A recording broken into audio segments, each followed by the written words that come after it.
Дидактикалық ойын, өлі және тірі табиғаттың сыңарын тап.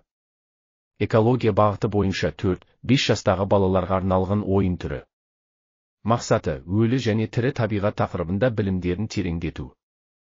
Балаларға өлі табиғат пен тірі табиғатты ажырата білуді үйрету. Өлі табиғат пен тірі табиғаттың айырмашылығын айтып, толығымен түсіндіру.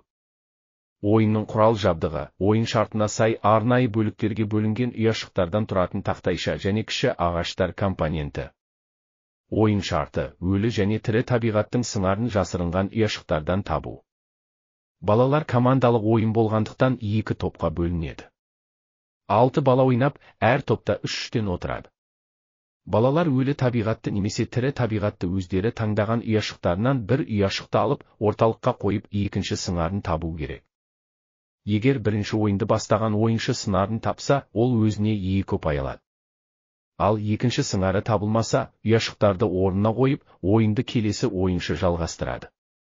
Ойын аяқталғаннан кейін, 2 команда кезек ұяшықтарды алып, ойынды аяқтайды.